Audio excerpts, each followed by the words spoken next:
You know, it was much more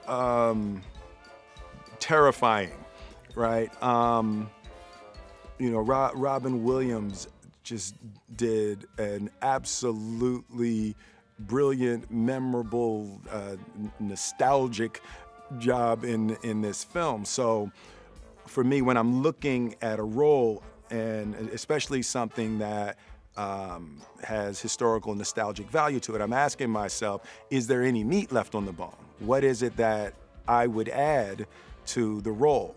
And one of the major aspects was going from animation to live action. So the idea that it was going to be live action, I was like, okay, that's going to be different.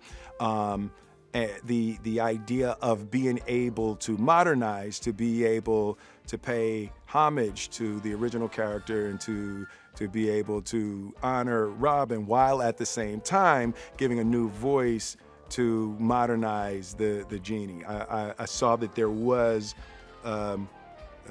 potential for absolute tragedy, but there was potential to be able to create something that did both of those things. Prince Ali, fabulous, he Ali Ababa. What happens in the film, right, is that Aladdin meets the genie for the first time ever. He doesn't know who he is, he doesn't know anything about him, and as the movie progresses, we see them build a relationship together. And that was very authentically what happened with me and Will. You know, I had never met Will before. I met him the first day. I didn't know who he was. I had only heard stories of him, like Will Smith, kind of like you hear stories about the genie, right?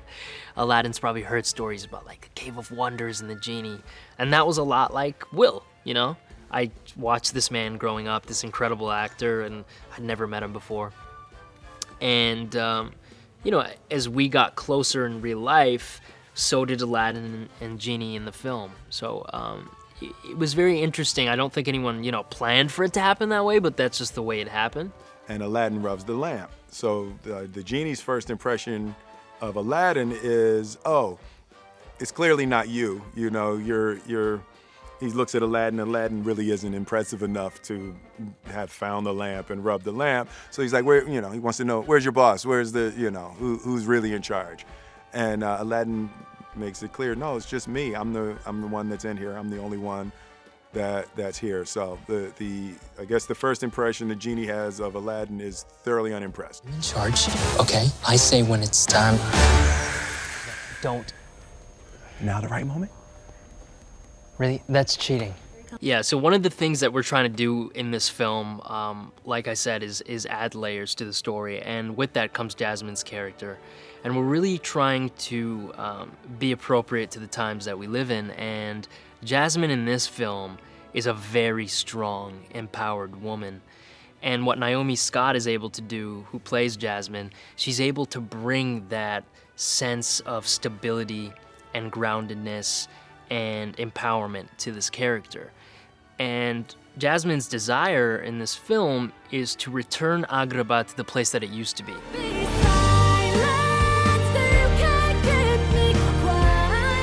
However, I think for this movie, what's great is she's not just fighting for her own choice. She's fighting for the choice of others, and she's fighting for to make other people's lives better because she wants to rule over people that she loves so much. So I think that's kind of awesome. Is she's even more ambitious. You know, she's looking out for the kingdom as a whole and their well-being. Don't you dare close your eyes. Prince Ali is definitely our biggest number of the film.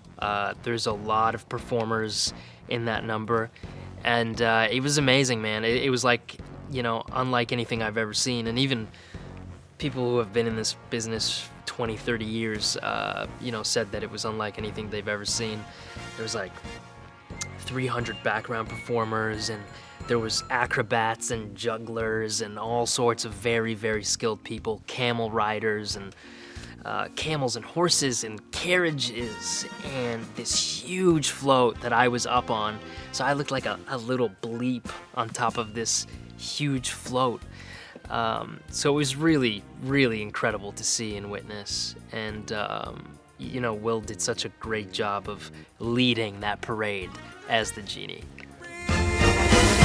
Prince Ali, mighty is he, It's true, you know, as an actor, I think you can only dream of being on sets like these where people have worked so hard and have done such an amazing job in creating a world for you to perform in.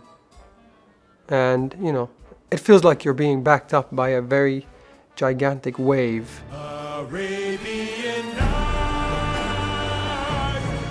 Jafar is the vizier, the first man in command who works for the Sultan, and who, I think he's an angry man whose biggest motive is to become the most powerful man in the world, in the universe actually. And he knows about this cave of wonders, and he knows about the lamp. So he basically needs a volunteer, someone who goes in and is capable of only taking the lamp and not being distracted by the large amount of gold and diamonds. I think this movie is both things. I think it's both a reimagining and it's, you know, stays true to the elements of the original that everyone loves. You know, you're going to have all those songs you love. You're going to have all that sense of nostalgia whilst adding new things, you know, new songs, new characters, which is the most exciting part of reimagining.